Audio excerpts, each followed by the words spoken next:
Բարև սիրելիներս, այսօր կընթերցենք Հանս Քրիստիան Անդերսենի «Վայրի կարապները» հեքիաթը։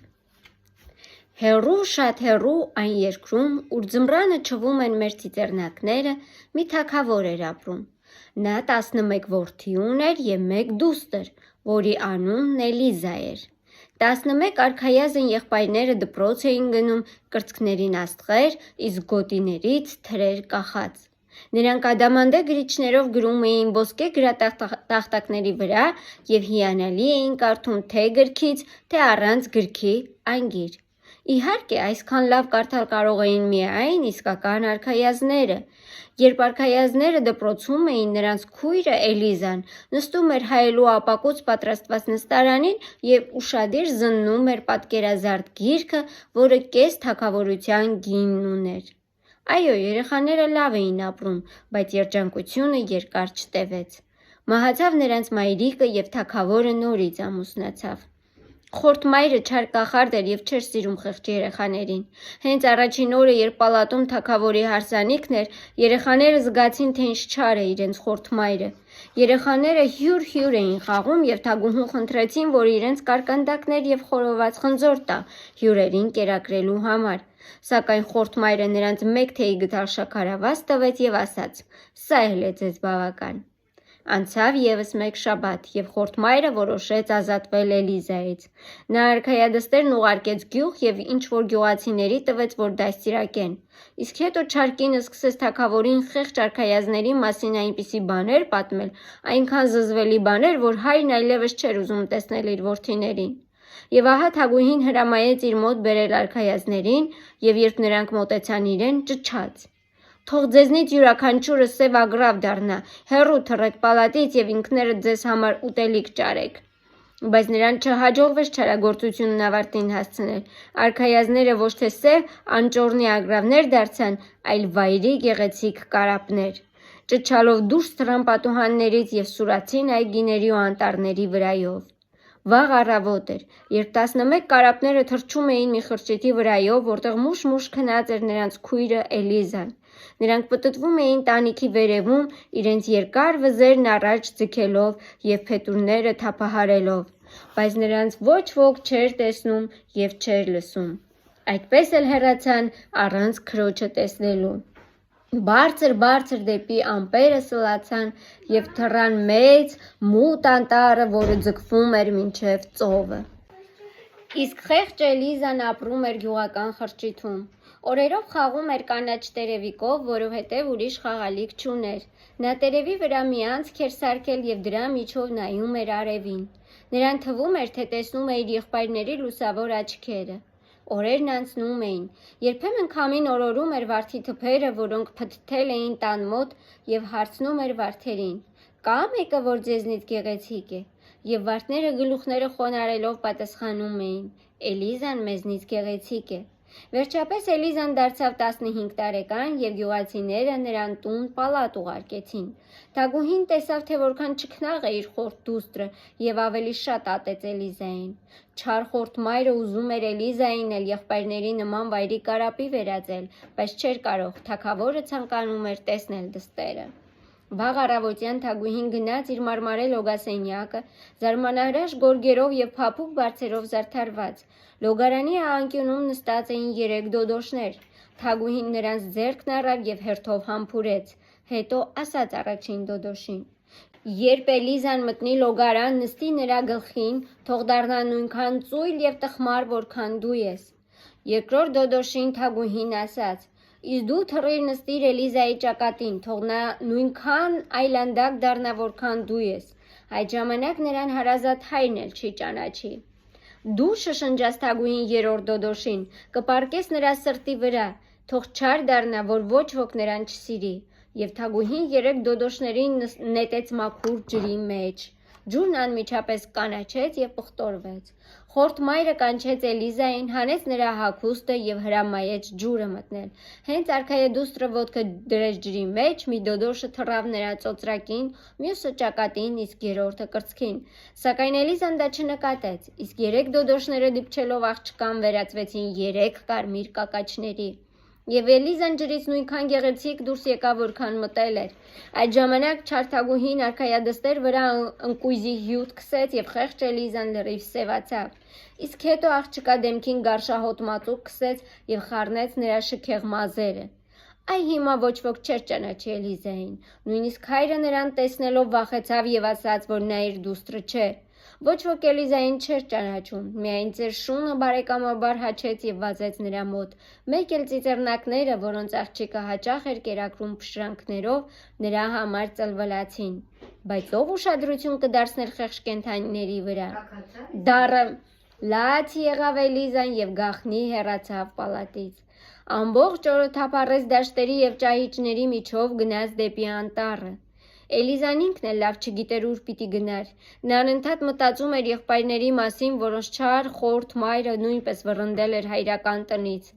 Էլիզան որոշեց, որ կփնտրի եւ կգտնի նրանց։ Երբ արքայադուստրն անտառ հասավ, արդեն գիշեր էր։ Խեղճ աղջիկը մոլորվել էր։ Նա նստեց փափուկ մամուռի վրա եւ գլուխը դրեց կոճղին։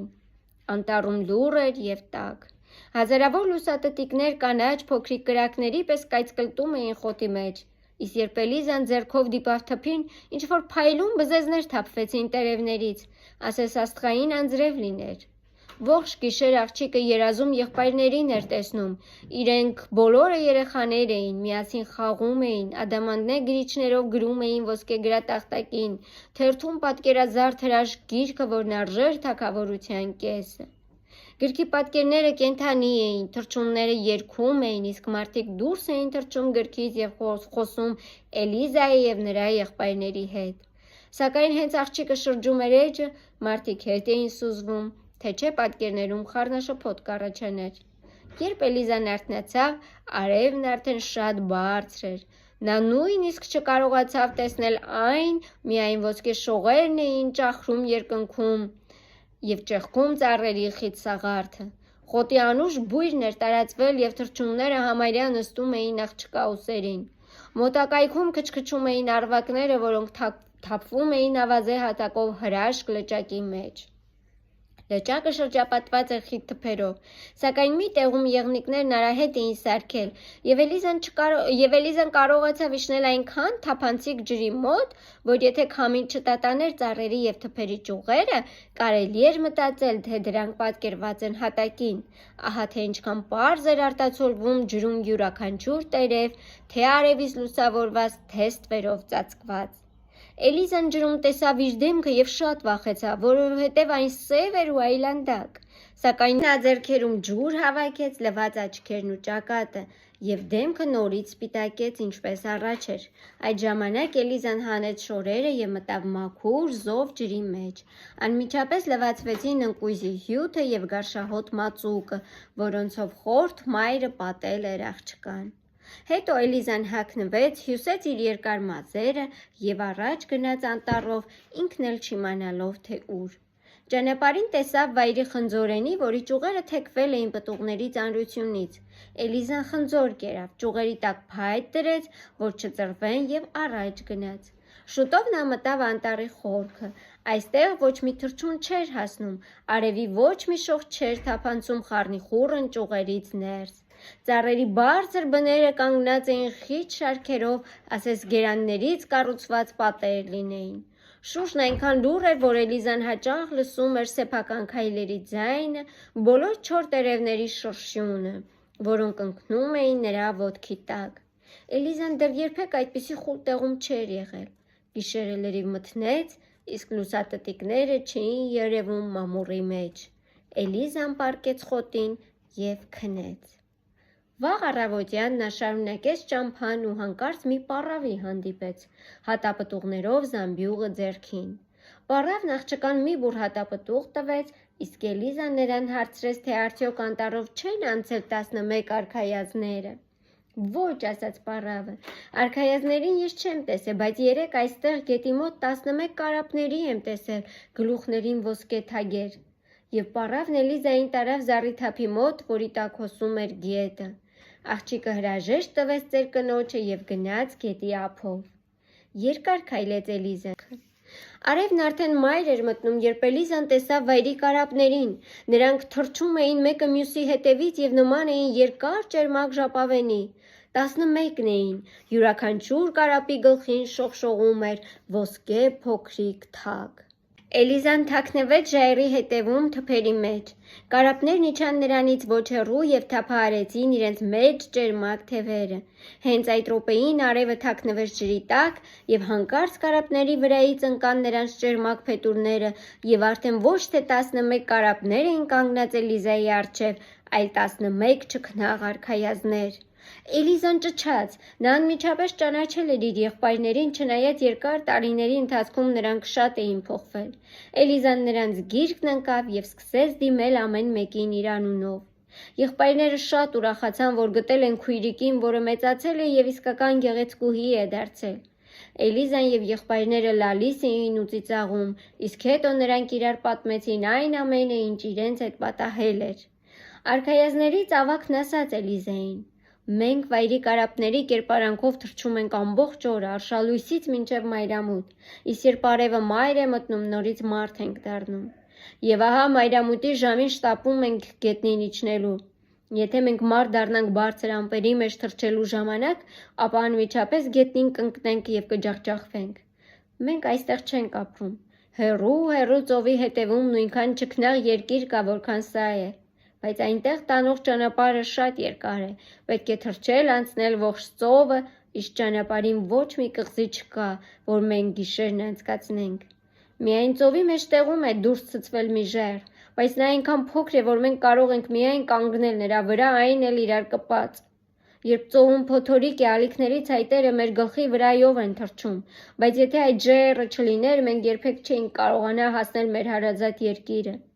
Ծովը շատ մեծ է և մենք չենք կարող այն կտրել անցնել արշալույսից մինչև մայրամուտ։ Միայն տարին 2 անգամ ամենաերկար օրերին են մեր թևերը մեզ տեղափոխում ծովի ողջ երկայնքով։ Եվ ահա մենք թռչում գալիս ենք այստեղ և ապրում 11 օր։ Մենք թռչում ենք անտառի վրայով և նայում պալատին, որտեղ ծնվել ենք և ապրել մանուկ հասակում։ Այստեղից այն շատ լավ է երևում։ Այստեղ ամեն ծառ ու թուփ մեզ հարազատ են։ Կանաչ մարգագետիններում վազվզում են վայրի ձիերը, որոնց տեսել ենք մեր մանկության տարիներին, իսկ ածխագործները դեռ երգում են այն երգերը, որոնք մենք լսում էինք, երբ ապրում էինք հարազատ պալատում։ Այստեղ է մեր հայրենիքը, այստեղ ենք ձգտում գալ ամբողջ հոգով, և հենց այստեղ էլ մենք գտանք քեզ, սիրելի անուշիկ քույրիկ։ Մենք արդեն 9 օր է ինչ այստեղ ենք։ 2 օրից պետք է թռչենք ծովի մյուս կողմը, այն գեղեցիկ, բայց օտար երկիրը։ Ինչպես տանենք քեզ մեզ հետ։ Ոչ նավ ունենք, ոչ էլ նույնիսկ փոքրիկ նավակ։ Ահ, եթե կարողանայի ձեզ ազատել չարկախարդանքից, ասաց Էլիզան եղբայրներին։ Այսպես զրուցում էին նրանք ողջ գիշերը և քուն մտան միայն արշալույսին։ Էլիզան արթնացավ կարապների թևերի աղմուկից։ Եղբայրները նորից թռչունների էին վերածվել և թռել հարազատ անտառը։ Ափին Էլիզայի հետ նրանցից միայն մեկն էր մնացել, ամենակրտսերը։ Կարապն իր գլուխը դրել էր քույրիկի ծնկներին և աղջիկը շոյում էր նրան ու մաքրում փետուրները։ Ամբողջ օրը երկուսով էին, իսկ երեկոյան վերադարձան 10 կարապները, և հենց արևը մայր մտավ, դարձյալ վերածվեցին արքայազների։ Վաղը մենք հեռանալու ենք և չենք համարձակվի վերադառնալ մյուս տարվանից շուտ, ասաց Էլիզային ավագ եղբայրը։ Բայց մենք քեզ այստեղ չենք թողնի, մեզ հետ կթռչես։ Ես միայնակ կարող եմ քեզ տանել ողջ անտառով, միթե բոլորս միասին քեզ մեր թևերի վրա չենք կարողանա տանել ծովի մյուս կողմը։ Այո, ինձ ձեզ հետ տարեք, ասաց Էլիզան, և նրանք ամբողջ գիշերը ցանց էին հյուսում ուռենու ճկուն կեղևից և եղեգնից։ Ցանցը մեծ և ամուր ստացվեց, և եղբայրներն Էլիզային տեղավորեցին նրա մեջ։ Եվ ահա արևածագին 10 կարապները բռնեցին ցանցն իրենց կտուցներով և երկինք բարձրացան։ Էլիզան անուշ քնած էր ցանցի մեջ։ Որպեսզի արևի ճառագայթները նրան չարթնացնեն, 11-րդ կարապը թռչում էր նրա վերևում, աղջկա դեմքն արևից պաշտպանելով իր լայն թևերով։ Կարապներն արդեն հողից շատ հեռու էին, երբ Էլիզան արթնացավ, և նրան թվաց, թե արթմնի երազ է տեսնում։ Այնքան զարմանալի էր թռիչքը բաց օդում։ Կարապները թռչում էին նետերի պես արագ, սակայն ոչ այնքան արագ, որքան սովորաբար, չէ որ այս անգամ իրենց քրոջն էին տանում։ Օրը կամաց մտնում էր, փոթորիկ էր լինելու։ Էլիզան սարսափով էր հետևում մայր մտնող արևին, իսկ ծովի միայնակ ժայռը դեռ չէր երևում։ Աղջկան թվում էր, որ կարապները դժվարությամբ են թափահարում թևերը։ Ահ, ինքն է մեղավոր, որ նրանք ավելի արագ չեն կարող թռչել։ Ահա արևը մայր կմտնի և կարապները կվերածվեն մարդկանց, ծովը կընկնեն և կխեղդվեն։ Սև ամպն էր մոտենում, քամին էր ուժ գնանում, փոթորիկն արագացնելով։ Ամպերը կուտակվեցին, երկնքով անցնող արճճետ ծանր ալիքի պես։ Կայծակն էր փայլատակում։ Արևը դիպավ ջրին, Էլիզայի սիրտը թփրտաց։ Կարապները հանկարծ ներքև սլացան այնքան արագ, որ աղջկան թվաց, թե ընկնում են, բայց ոչ, նրանք շարունակում էին թռչել։ Արևը կիսով չափ ծածկվեց ջրով, և ահա Էլիզան ներքևում տեսավ ջրից դուրս ցցված ժայռը, որը փոկի գլխի չափ փոքր էր։ Արևն արագ սուզվում էր ջրի մեջ, և հիմա թվում էր, թե աստղից մեջ չէ, բայց ահա կարապները ոտք դրեցին ժայռի վրա, և արևը արագ հանգավ, ասես վառվող թղթի վերջին կայծը լիներ։ Եղբայրները ձեռք-ձեռքի բռնած կանգնել էին Էլիզայի շուրջը, և նրանք բոլորը հազիվ էին տեղավորվում ժայռի վրա։ Ալիքներն ուժգին բախվում էին քարին, և ջուրը ցայտում էր նրանց վրա։ Երկինքն անդադար լուսավորվում էր կայծակից, ամեն րոպե դղրդում էր որոտը, սակայն քույրը և եղբայրները իրար ձեռք-ձեռքի պինդ բռնած քաջություն ու մխիթարանք էին գտնում միմյանց մեջ։ Արևածագին փոթորիկը դադարեց, երկինքը պայծառ էր և խաղաղ։ Կարապներն Էլիզայի հետ թռան առաջ։ Ծովը դեռ անհանգիստ էր և բարձրությունից երևում էր, որ մուգ կանաչ ջրի վրա աղավնիների երամի պես լողում է սպիտակ փրփուրը։ Բայց ահա արևն ավելի բարձրացավ, և Էլիզան առջևում տեսավ ասես օդի մեջ լողացող լեռնային մի երկիր, ժայռերի վրա շողացող սառույցի կույտեր, իսկ մեջտեղում ամրոցն էր, որ երևի մեկ մղոնի վրա էր կառուցված, և ուներ զարմանահրաշ սյունաշարեր մեկը մյուսի վրա։ Ներքևում դղյակի տակ արմավենիների պուրակներն էին և շքեղ ծաղիկները, ջրաղացի անիվների չափ։ Էլիզան հարցրեց, արդյոք սա այն երկիրն է, ուր իրենք գնում են, սակայն կարապները բացասաբար շարժեցին գլուխները։ Սա ընդամենը Ֆատա Մորգանայի հրաշալի մշտապես ձևը փոխող ամպե ամրոցն էր։ Էլիզան նայում ու նայում էր նրան, և ահա լեռները, անտառներն ու ամրոցը տեղից շարժվեցին և կազմեցին 20 հոյակերտ եկեղեցիներ զանգակատներով և շողշողուն պատուհաններով։ Աղջկան նույնիսկ թվաց, թե երգեհոնի հնչյուններ է լսում, բայց դա ծովի աղմուկն էր։ Եկեղեցիներն ասես շատ մոտեցան, բայց հանկարծ վերածվեցին ճերմակ առագաստներով նավատորմի։ Էլիզան ավելի ուշադիր նայեց և տեսավ, որ դա ուղղակի ծովային մշուշն է, որ բարձրանում է ջրի վրա։ Այո, նրա աչքերի առջև անդադար փոփոխվող պատկերներն էին, բայց վերջապես երևաց ցամաքը, ուր նրանք գնում էին։ Այնտեղ մայրիների անտառներով պատված հրաշալի լեռներ էին, քաղաքներ և ամրոցներ։ Եվ մայրամուտից շատ առաջ Էլիզան արդեն նստած էր ժայռի վրա, մեծ քարանձավի դիմաց, որն ասես զարդարված էր կանաչ գորգերով։ Անձավը պատել էին նուրբ կանաչ փարթամ բույսերը։ Հետաքրքիր է, ինչ երազ կտեսնես գիշերն այստեղ, մրմնջաց կրտսեր եղբայրը, և քրոջը ցույց տվեց ննջարանը։ Ահ, եթե երազում տեսնեի, թե ինչպես ձեզ ազատեմ կախարդանքից, պատասխանեց արքայադուստրը, և այդ միտքը նրա գլխից դուրս չէր գալիս։ Եվ ահա անուրջների մեջ տեսավ, իբր թռչում է բարձր դեպի Ֆատա Մորգանայի ամրոցը, և նրան դիմավորում է ինքը Փերին, պայծառ ու ճգնաղ, բայց զարմանալիորեն նման այն պառավին, որն Էլիզային անտառում պտուղներ էր տվել և պատմել ոսկե թագերով կարապների մասին։ Քո եղբայրներին կարելի է փրկել, ասաց նա, բայց դու այդքան ուժ ու խիզախություն կունենա՞ս։ Ջուրը քո ձեռքերից փափուկ է, բայց քարերը դարձնում է ողորկ և կլոր։ Ջուրը ցավ չի զգում, իսկ քո մատները ցավելու են։ Ջուրը սիրտ չունի, իսկ քո սիրտը սեղմվելու է տանջանքից ու վախից։ Տեսնում ես, իմ ձեռքերում եղինջ է։ Այսպիսի եղինջ է աճում քարանձավի մոտ, և միայն սա և մեկ էլ նա, որ աճում է գերեզմանոցներում, կարող են օգնել քեզ։ Հիշիր սա, դու այս եղինջը կքաղես, չնայես ձեռքերդ կպատվեն այտուցներով և այրվածքներով, հետո կճմլես այն ոտքերով, կստացվի թել, դրանից 11 շապիկ զրահ կգործես և կգցես կարապների վրա։ Այդժամ կախարդանքը կվերանա։ Բայց հիշիր, Այն պահից, երբ դու սկսես աշխատանքը, ոչ մի բառ արտասանելու իրավունք չես ունենա։ Առաջին բառը, որ բերնիցդ կթռչի, մահաբեր դաշույնի պես կխոցի եղբայրներիդ սրտերը։ Նրանց կյանքն ու մահը քո ձեռքերում կլինեն։ Հիշիր այս ամենը։ Եվ Փերին նրա ձեռքին դիպավ եղինջով։ Էլիզան ցավ զգաց, ասես այրվել էր եւ արթնացավ։ Արդեն արշալույս էր եւ աղջկա կողքին եղինջ էր դրված, հենց այնպիսի եղինջ, որ տեսել էր երազում։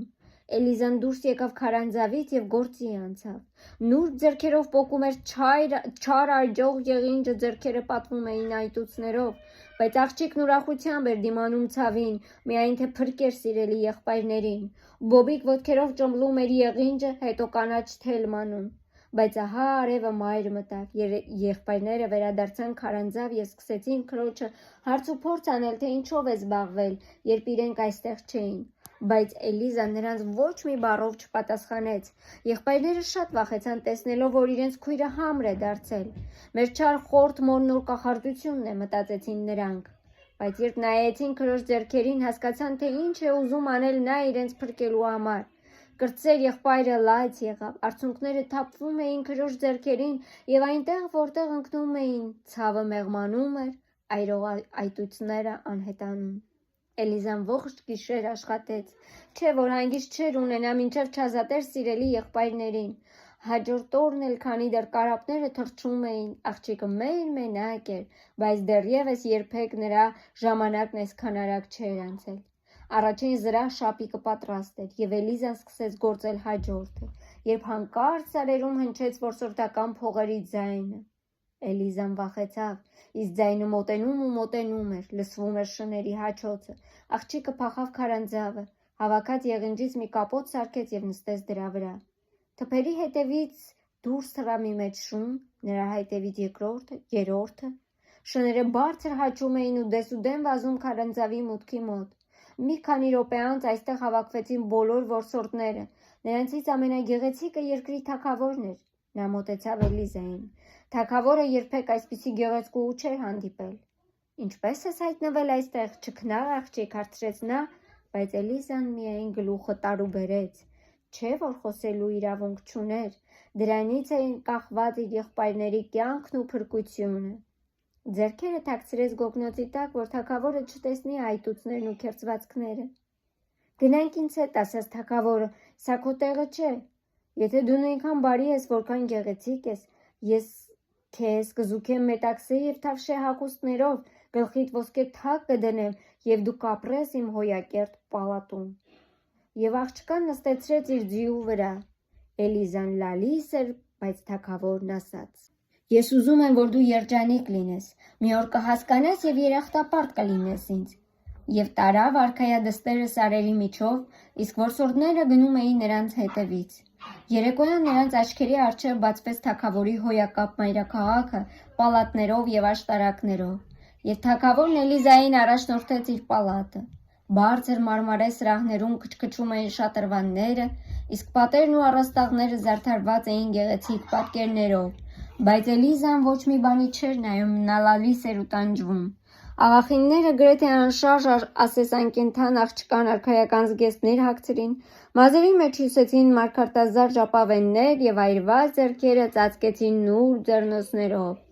Շքեղ զգեստներով Էլիզան այնքան չքնաղ էր, որ ողջ արքունիքը խոնարհվեց նրա առջև, իսկ թագավորը հայտարարեց, որ աղջիկն իր հարսնացուն է, բայց պալատական եպիսկոպոսը գլուխնորորեց եւ սկսեց շշնջալ թագավորի աղականջին, որ այս համր աղջիկը երևի անտառային վհուկ է,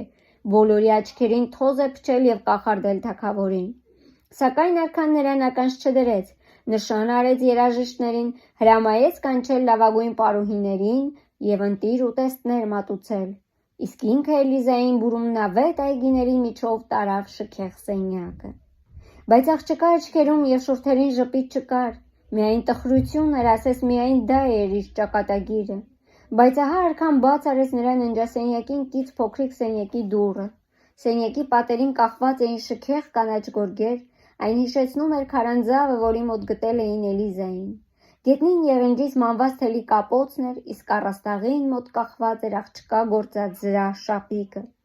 Այս ամենը որպես արտառոց բան իր հետ էր վերցրել որսորդներից մեկը։ Այստեղ դուք կհիշես քո նախկին բնակարանը, ասաց թագավորը։ Այստեղ է նաև այն աշխատանքը, որով դու զբաղված էիր։ Գուցե այժմ այս շքեղության մեջ անցյալի հիշողությունները քեզ զվարճացնեն։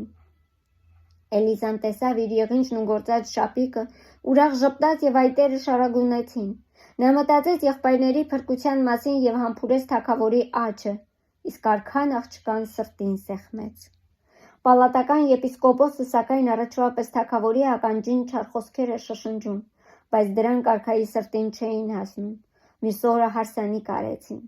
Եպիսկոպոսն ինքը պետք է թագադրեր հարսնացուին։ Նա կատաղությունից այնքան ամուր հագցրեց ոսկե օղակն աղջկա ճակատին, որ յուրաքանչյուրը ցավից կճչար,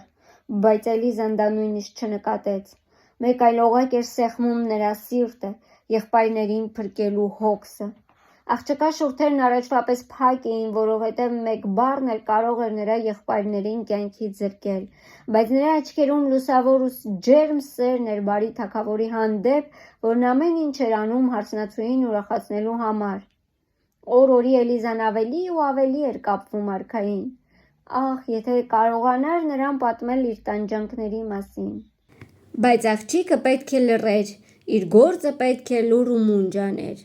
Ահա թե ինչու էր գիշերները հեռանում թագավորական ննջարանից եւ մտնում քարանձավին նման գաղտնի սենյակը, եւ այնտեղ մեկը մյուսի հետևից գործում էր զրահ շապիկները։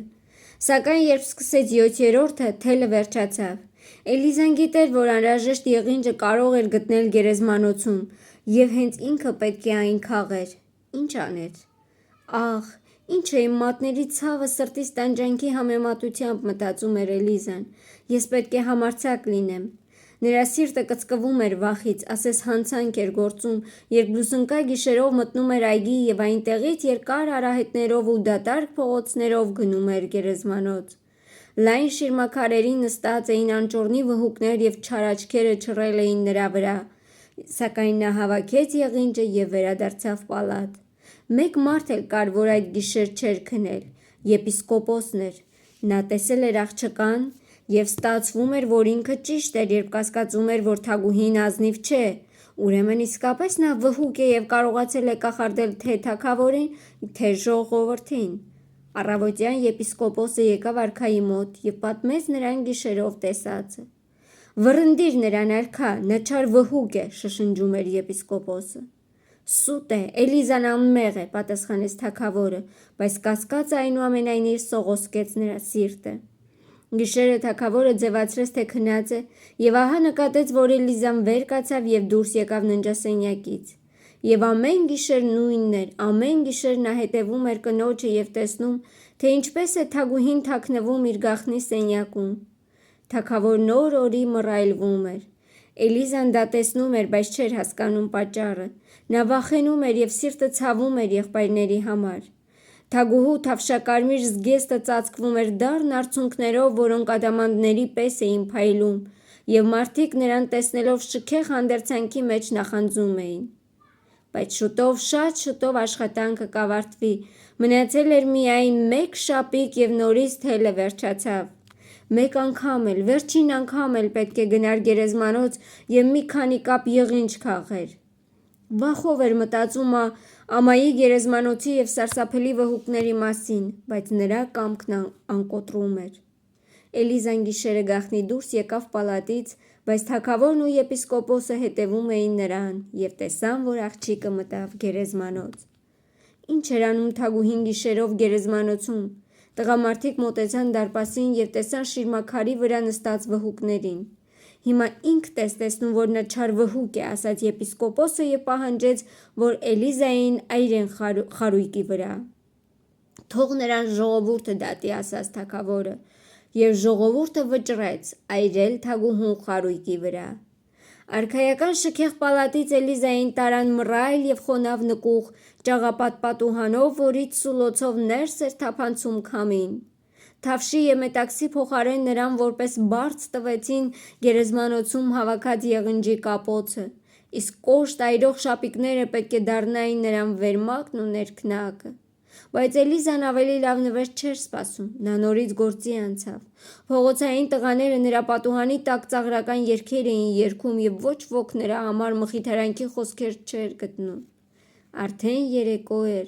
Ջաղավանդակի մոտ լսվեց կարապի թևերի խշշոցը։ Կրտսեր եղբայրն էր, նա էր գտե քրոջը։ Աղջիկն ուրախությունից լաց եղավ, թեպետ գիտեր, որ իրեն կարճ կյանք է մնացել, գուցե մեկ գիշերվա։ Սակայն իր աշխատանքն արդեն համարյա ավարտված էր և եղբայրներն այստեղ էին։ Էլիզան ողջ գիշեր գործում էր վերջին շապիկը, նկուղի մկները նրան խղճացին և սկսեցին հավաքել եղինջի դեսուդեն թափված ցողունները և բերել նրա ոտքերի մոտ, իսկ պատուհանի տակ նստած կեռնեխը ոգևորում էր նրան իր ուրախ երգով։ Առավոտ ծեքին արշալույսից քիչ առաջ պալատի դարպասների մոտ եկան Էլիզայի 11 եղբայրները և պահանջեցին, որ իրենց թողնեն թագավորի մոտ։ Նրանց պատասխանեցին, որ դա անհնար է, դեռ քնած է թագավորը, և ոչ ոք չէր համարձակվում նրան անհանգստացնել։ Եղբայրները շարունակում էին պահանջել, հետո սկսեցին սպառնալ։ Դուրս եկավ թիկնազորը, հետո թագավորը, որ իմանա, թե ինչ է պատահել, բայց այդ պահին արևը ծագեց, եղբայրներն անհետացան, իսկ պալատի վրա թռչում էին 11 կարապները։ Ամբոխը գնում էր քաղաքից դուրս, տեսնելու, թե ինչպես է նա իրելու վհուկին։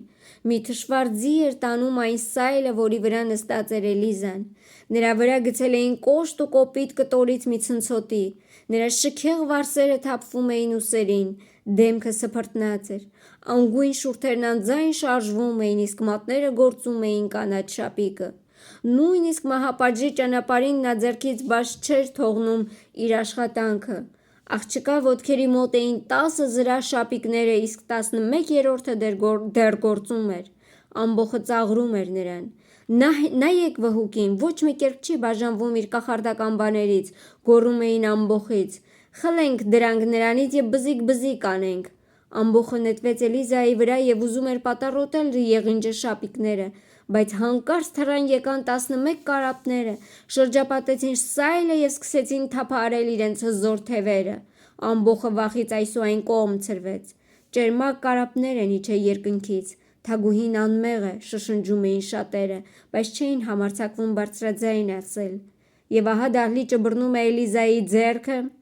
բայց նա արագ հասցնում է կարապների վրա գցել եղինջը շապիկները, և նրանք բոլորը միանգամից վերածվում են չքնաղ արքայազնների, միայն ամենակրտսերն է մնում մեկ ձեռքով, մյուսի փոխարեն կարապի թև։ Էլիզան չէր կարողացել ավարտել վերջին շապիկը, մի թևը պակաս էր։ Այժմ կարող եմ խոսել, ասաց նա, ես անմեղ եմ։ Ժողովուրդը ամեն ինչ տեսնելով խոնարհվեց նրա առջև, իսկ աղջիկը անզգայացած ընկավ եղբայրների գիրկը։ Շատ էր տանջվել վախից ու ցավից։ Այո, նա անմեղ է, ասաց ավագ եղբայրը և ամեն ինչ պատմեց, քանի դեռ նա խոսում էր, օդում բուրմունք տարածվեց, ասես միլիոնավոր վարդեր էին բացվել։ Խարույկի բոլոր փայտերին արմատները և ճյուղեր էին աճել, և խարույկի տեղում ահա ալ վարդերի անուշաբույր մի թուփ էր, իսկ ամենավերևում աստղի պես փայլում էր սպիտակ շլացուցիչ ծաղիկը։ Թագավորը պոկեց այն և դրեց Էլիզայի կրծքին, և նա սթափվեց, իսկ սրտում անդորր էր և երջանկություն։ Այդ պահին իրենց սկսեցին ղողանջել քաղաքի բոլոր զանգերը, թռան եկան թռչունների անթիվ անհամար երամներ, և դեպի պալատ ձգվեց այնպիսի ուրախ և երջանիկ մի շքերթ, որպիսին ոչ մի թագավոր դեռ չէր տեսել։ Ահա այսպիսի շատ հետաքրքիր հեքիաթ խիզախ աղջկա մասին, սիրելիներս, անկոտրում նվիրված քրոջ մասին, սիրելիներս։ Կհանդիպենք հաջորդ հեքիաթների ժամանակ, իսկ ձեզ առաջարկում եմ բաժանորդագրվել և սեղմել զանգակ կոճակը։ Ցտեսություն։